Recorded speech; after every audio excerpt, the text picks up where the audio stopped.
My roommates and I played Whoever Closes the Window is a Coward during the winter. The window stayed open the whole night. Story 1. Predator and prey. We would divide up into teams. One would be the predators and the other prey. We would play in the dark to add to the fear, and the prey would run and hide. The predator would chase the prey, tackle them to the ground, and you have to pin them. Once the prey taps out, they join the predator and take their shirt off to show that they are now predators. The last prey standing wins. Many bruises, much blood, lots of fun. Story 2.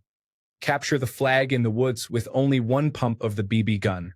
One time we thought it was a good idea to throw darts up in the air, through a bunch of trees in a friend's backyard, and run away so you don't get hit. That lasted maybe an hour or so until one came down on a friend's shoulder.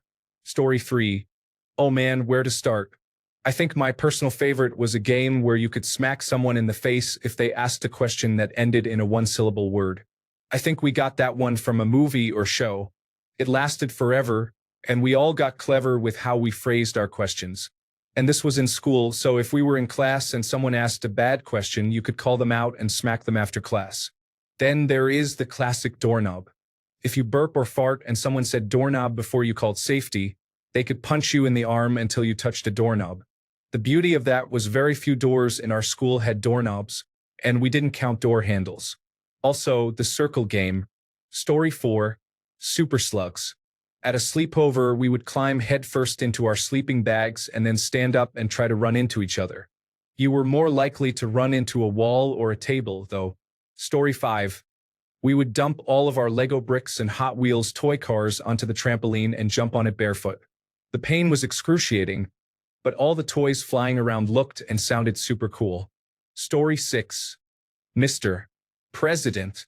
One person would put two fingers over their ear like they're talking on communications.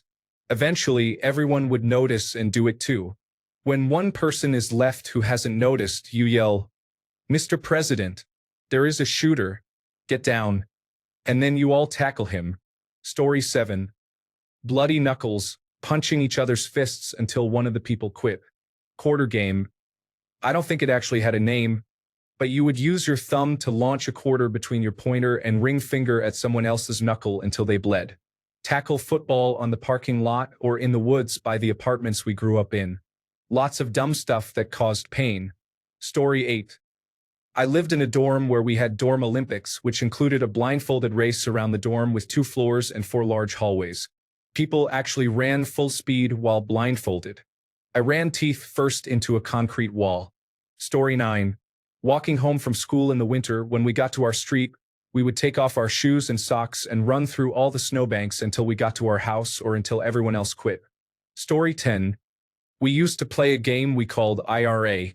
Basically, it was a team versus team game. One team would have a word, and each person had a letter. Then the other team had to chase you and beat you until you told them the letter. It sounds pretty brutal now thinking about it, but I only ever remember going to the hospital once. Story 11. I think we called it wall. I don't remember the exact rules, but there were a bunch of kids lined up against a wall, and someone had to try to hit the wall with a soccer ball. If you kept the ball from hitting the wall, you joined the person kicking. Story 12. We made a game called Hide from Cars.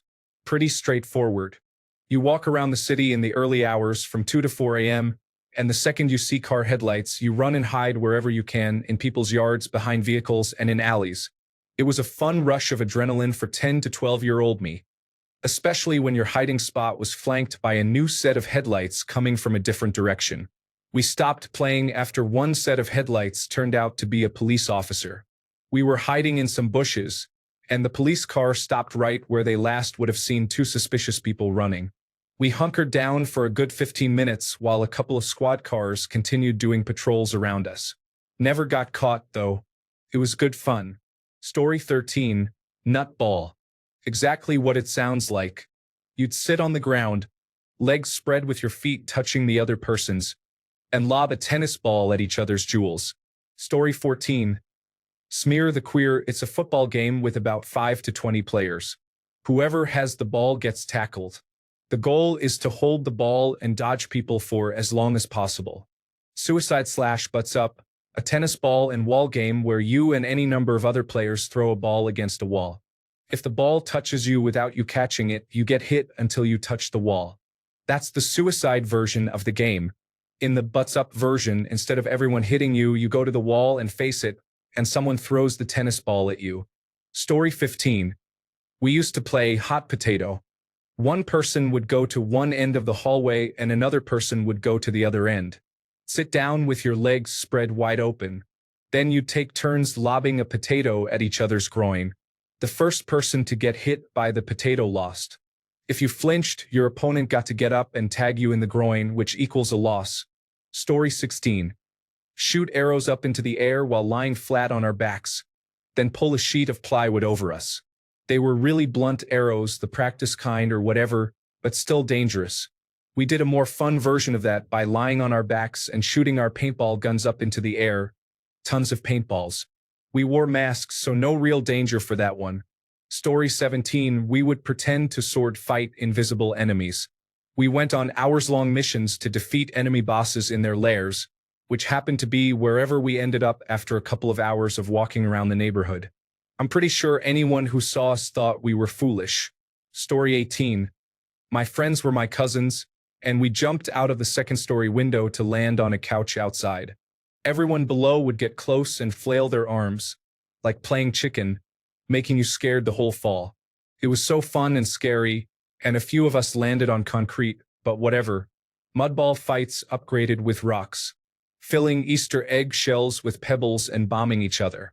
Making medicine and making someone actually drink it, old beer and mud, soda and raw aloe. It was wicked. Who can climb up the side of the house fastest? If you failed, you were called a coward. Story 19. Acorns and bridges. We lived by some woods, and there was a path that went through them, one part being a long bridge over a trench-type thing under it. The objective was that you had 3 chances to throw an acorn as far as you could across the bridge. Those things would bounce all over the place when they landed, and you had to hope they didn't fall off the side through the railing. The furthest acorn won. Our tournaments would go on for hours, and we could only play during the winter when there were acorns on the ground. The most important rule was that if you pronounced acorn the correct way, and not acern, you lost a throw. Story 20. Swing the thing, learned about it from Mike Rowe. You fill a pillowcase or similar-sized bag with wet beach towels and tie a long rope around the open end. Everybody stands in a circle around you, and you start swinging the bag at increasing speed. The people on the outside need to jump over or duck under the bag as it swings around, while you try to hit them. There were no winners. Everybody lost. Story 21. Dirt Clod Wars. There was a big dirt mound due to construction on some ditches behind our houses. So we rode our dirt bikes and go-karts out to the mound. There were 2 teams, one's on the mound and one's riding around. You would ride around the dirt mound and try not to get hit by the kids on the mound throwing dirt clods and often rocks at you. I hit my best friend with one in the leg, and the bump didn't go away for about 7 years. I don't know what happened to his leg. Story 22. Seeing who could punch each other in the arm hardest. Just punch, get punched, punch, get punched, punch, get punched, repeat indefinitely. First to say stop loses. Story 23. We would do something similar. Turn the lights out, crack open like 100 glow sticks, and just start hurling those at each other. It really sucked to get hit in the face. Story 24. My friends and I played a game called Slave Catcher. I'm not proud of it, but we were around 11 years old and didn't know any better. There were 3 white friends and 1 black friend. We would play at his house, giving him 1 minute to escape, and then we'd have to find him in the predetermined area in the neighborhood and get him back to his house or plantation. Other times, we'd play just in the house because winter was too cold, so to make it interesting, he was allowed to use weapons. The weapons started out relatively harmless, like brooms, then frying pans, and eventually kitchen knives came into play, even though he wasn't seriously trying to stab us. One day, his parents weren't home, and we were in a particularly intense game. We had him pinned, but he somehow ripped himself out of his shirt and got away. He went downstairs into the garage, picked up a chainsaw, and came running through the house with it, scaring us. We all ran outside, and he came after us. It was broad daylight in the middle of summer, so we obviously scared the neighbors. The three of us got back in the house and locked him out while we came up with a plan to capture him. As we were doing this, he made his way onto the roof to try to find an open window, chainsaw still in hand. We heard him and rushed upstairs to lock all the windows. He was banging on the siding and revving the chainsaw, all in good fun. As we were standing inside looking out the window, 2 police cars rolled up the driveway, and officers came out with guns drawn. Apparently, a neighbor had called and said a black kid was chasing a bunch of screaming kids around the street with a chainsaw. So, they rolled up to his house and saw a screaming 11-year-old black kid standing on the roof, shirtless, revving a chainsaw. Needless to say, he almost got shot. Eventually, we had to very awkwardly explain to the police, one of whom was black, that we were playing a game called Slave Catcher. That was the last time we played that game. Story 25. We used to put stuff in the middle of the road to see it get run over by a car. We started with an apple, then bottles and cans. Then I tried putting a brick, but luckily he had common sense and stopped me. Story 26. Block-wide hide and seek in the dark. All backyards were fair game. This evolved to standing on the sidewalk of Main Street in town and flipping the bird at cars until one slammed on the brakes, pulled a U-turn, and then the real hide and seek game was on. Story 27. We played a game called Cans, where the 4 of us would stand in a circle and punch an empty can, one at a time, until one person cut themselves and bled. If you bleed, you're out. We keep going until the can is crunched up to bits and jagged, and until there's only one person left. That person wins and keeps the tab from the can as a victory medal. Story 28. We would turn the lights off in the basement and crawl around while snarling, trying to attack and scare each other while crawling headfirst into things, so basically night crawlers. Story 29. It had no official name, but I will call it 2175. A friend of mine offered all the cash he had on him to the first of our group, like 6 teenage boys, that stuck their penis in another friend's ear. It never happened, but from that day on, every time one of us would bend over or put our heads at crotch level for any reason, the battle cry of 2175 was yelled and a prompt humping to the side of the head ensued. Story 30. 2 good ones come to mind. When we were around 10 to 12 years old, we used to do this thing called the death chamber. We lined up 2 couches on their sides, had 2 people get in the back, and then jammed a lot of pillows into the space so you could barely move and you'd have to crawl your way out. One couch was longer than the other, so there was a little hole to get out of. Then, when we were in high school, we had this thing called pack meeting. We would go outside onto my friend's deck, light a candle, and talk about our lives with each other. But it easily transitioned into self-deprecation and teasing each other. We started having all these weird rituals for introducing topics or starting the meeting. It almost felt cult-like, but it was so funny. Story 31.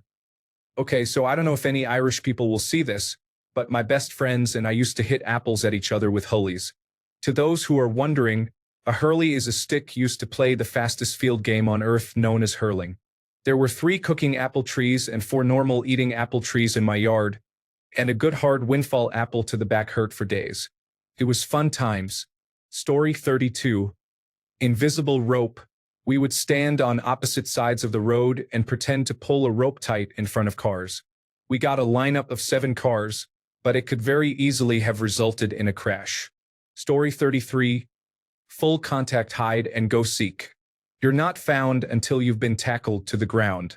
It led to a number of stupid injuries, the most serious of which was incurred by my best friend, who thought it best to jump off a carport roof barefoot rather than get caught. He broke both his feet but was too scared to tell his parents. So he grinned and bore it until they healed. Except they healed all wrong and had to be rebroken when he was an adult and couldn't take the daily pain anymore. Good times though. Story 34. First of all, your game sounds fun as hell. I have seen the Jackass cast do the same things but with medicine balls instead. Growing up in New York City, my little brother and I used to pretend that the lines and cracks of the squared pavement were lasers, and if we stepped on one we lost. Story 35.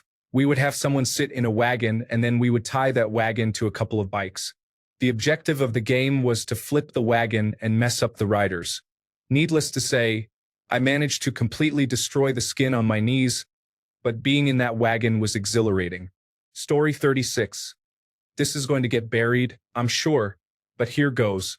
My idiot friends in high school had this game we would call the slap bet, where every week you had 3 slaps, full strength, on anyone who opted in to play the game. The rules were revenge was encouraged, but immediate retaliation was not allowed. That's a fight, and this is about strategy and cold brew revenge. A block slap was still expended, and blocking was the one time you could retaliate in the moment, a sort of counterattack. You could not slap the same person more than once a week. The same person could only be slapped a maximum of twice per day, and you could opt out at any time. Now, it's important to note that in the end, about 20 or so people were playing, so a hand could be thrown at you from anywhere. In the end, everyone had a laugh about it, but also probably some trust issues. It was all fun and games, after all. That said, rivalries ran deep and long. Some of them were pretty creative, with things like hiding in lockers, distractions, traps, you name it. One that comes to mind for me was a buddy of mine I went back and forth with pretty regularly, but like I say, everyone was friendly. So when he offered me some crackers, I was like, "Oh hey, thanks man." Looking down, holding the bag with one hand and reaching my hand into the bag with the other. Next thing I knew, I was on my ass covered in goldfish crackers with this sly guy standing over me looking like he just won the Cold War. Good times. Edit. Added crackers because people thought I was covered in literal goldfish.